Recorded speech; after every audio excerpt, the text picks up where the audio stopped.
জনতা party 100 দিনের উদযাপন আজকে পদসভা। বিগত সরকার থাকাকালীন যে প্রধানমন্ত্রী আবাসন যোজনা তৈরি হতে তো অবশিষ্ট হয়েছে, স্তব্ধ হয়েছে।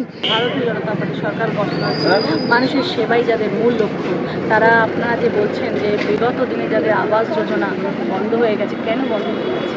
যে দুর্নীতি করে গেছে, যে আবাস যোজনার দুর্নীতি, সেটা তো সেই দুর্নীতি, আসল দুর্নীতি কিভাবে হয়েছে, সেই অন্যায়ের সঙ্গে আপোষ করবে না।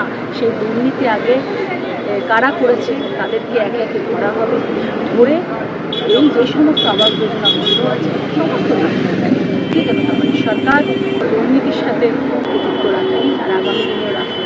দুর্নীতিমুক্ত সমাজ করার জন্য তাদের হচ্ছে মূল লক্ষ্য। সেই লক্ষ্যের দিকে এগিয়ে যাওয়ার জন্য এই যে সমস্ত দুর্নীতি বিগত দিনে সরকার করেছে তার জন্য কিছু কিছু কাজ স্থগিত রাখা হয়েছে। ভারতীয় জনতা পার্টির সরকার এসছে মাত্র 100 দিন হয়েছে এবং সগৌরবে এসেছে। বিগত দিনের সরকার 15 বছরে যে দুর্নীতি করে গেছে সেই দুর্নীতি দূর করার জন্য 100 দিন কেন, আগামী 3, 4, 5 বছরের সময়ে লেগে যাওয়ার কথা। কিন্তু তার মধ্যে দাঁড়িয়েও এটা ভারতীয় জনতা পার্টির সরকার, তার মধ্যে দাঁড়িয়ে থেকেও শুধু মানুষের জন্য কাজ করার জন্য, মানুষের সেবা করা যাদের লক্ষ্য, তার জন্য কিন্তু সমস্ত কলকারখানা খোলার দিকে আছে। যে বজবজে কী ধরনের দুর্নীতি হয়েছে, আর বজবজের যে কলকারখানা স্তব্ধ বা বন্ধের কথা আপনি বলছেন আর স্তব্ধ হয়ে আছে, সেই দুর্নীতির কথাই আমারও কিন্তু ভারতীয় জনতা পার্টি সরকার আগামী দিনে নাইট থাকবে স্তব্ধতা আর নাইট সবটাই ন্যায়ের সাথে দাঁড়িয়ে। এটা ভাব বলতে যেটা বোঝায়, এই যোগ্য যারা অন্নপূর্ণা যোজনা পাওয়ার যোগ্য, যদি কেউ তার মধ্যে থেকে বাদ থেকে যায়, তারা এসে অবশ্যই জিজ্ঞাসা করছে যে সেই কেন আওতায় আসে। কিন্তু এখানে বলতে গিয়ে আমি বলি, আমি কিছু কিছু প্রসেস আছে, সেই প্রসেসগুলো কমপ্লিট করতে সময় লাগছে। আর এখনও পর্যন্ত আমাদের পৌরসভা, পঞ্চায়েত, বিডিওগুলো সরকারি হচ্ছে, তারা সরকারের কাজকে কিছুটা ইচ্ছাকৃতভাবে সরকারের বদনাম করার জন্য যে প্রকৃত উপযুক্তভাবে যে কাজ হওয়া উচিত, উপযুক্ত পদ্ধতি যেখানে অবলম্বন করা উচিত, সেখানে অবশ্যই দেখা যাচ্ছে। তবে এটা ভারতীয় জনতা পার্টি সরকার, প্রকৃত যারা অন্নপূর্ণা যোজনা পাওয়ার যোগ্য তারা কেউ এই যোজনা থেকে বাইরে যাবে না।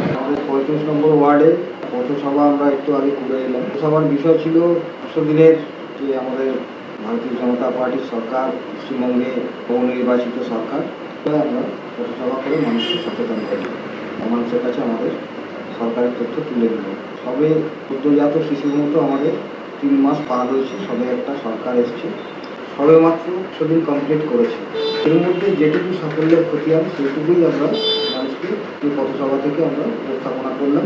আগামী দিনে আমাদের লম্বা দৌড় সরকারের পক্ষ থেকে থাকবে, বহু কাজ বাকি আছে।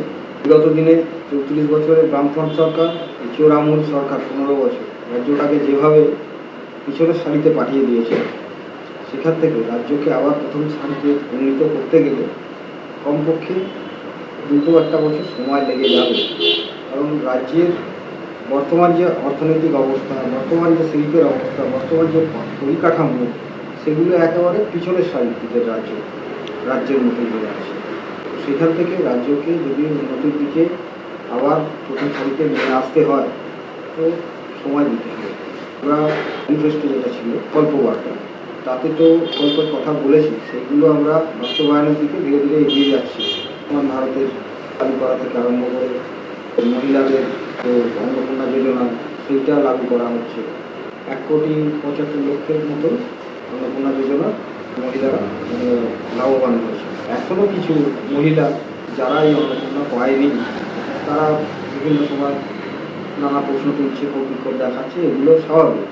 সরকার তো যাচাই করে যে উপযুক্ত ব্যক্তি তাকেই দেবে যোজনার সুবিধা, সবাইকে দেবে না। বিগত সরকারে কি হয়েছে, লক্ষ্মীর ভাণ্ডারে দেখা গেছে 30-32 লক্ষ মানুষের নাম বাদ গেছে। কী জন্য বাদ গেছে? একজন ব্যক্তি দেখা যাচ্ছে দুবার দুটো নামে পেয়ে যাচ্ছে, কোনো ক্ষেত্রে পুরুষরা হয়তো লক্ষ্মীর ভাণ্ডারের সুযোগ নিয়েছে। এটা তো কাম্য নয় না। যাচাই বাছাই করে যারা উপযুক্ত ব্যক্তি তাদেরই যে কোনো যোজনার সুবিধাভোগী করবে। চোখ বুঝিয়ে অন্ধের মতো যাকে তাকে যে কোনো যোজনা দেওয়া হবে না। বাকি যারা যোগ্য আছে এখনও পায়নি, তারাও আগামী কিছুদিনের মধ্যে অবশ্যই পেয়ে যাবে। এটা সরকারের গঠিত নীতির মধ্যেই পড়ে। কোথাও হয়তো তাদের আবেদনের যে ফর্ম সেখানে কোনো ভুলভ্রান্তি আছে, কোথাও হয়তো অ্যাকাউন্টের সমস্যা আছে তাদের ব্যাঙ্ক অ্যাকাউন্টে, কোথাও হয়তো তাদের যে সমস্ত নথিপত্র সেখানে কোনো সমস্যা আছে, বা পুরসভার ক্ষেত্র থেকে বা পঞ্চায়েত দপ্তর থেকে যেখান থেকে আর কি যোজনাগুলোকে সরকারের কাছে পাঠানো হচ্ছে সেখান থেকে কিছুটা গাফিলতি আছে। কারণ পঞ্চায়েত এবং পুরসভা দপ্তর এখনও বিজেপি সরকারের হাতে নেই। বিগত তৃণমূল সরকারের যে সমস্ত মানে পঞ্চায়েত এবং পুর বোর্ড তারাই চালাচ্ছে এখনও সেই জায়গাগুলো।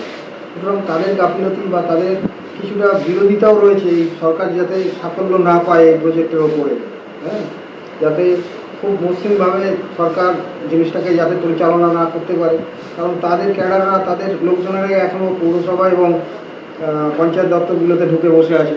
সেক্ষেত্রে তাদের একটা বিরোধিতা বা বিরোধী মনস্ক জিনিসপত্রগুলো সেইখানে কাজ করছে, যার ফলে এখনও কিছু অন্নপূর্ণা যোজনা প্রাপকরা তারা পেয়ে ওঠেনি। অচিরেই তারা পাবে, যারা যোগ্য ব্যক্তি অন্নপূর্ণা সকলেই পাবে, কেউ বঞ্চিত হবে।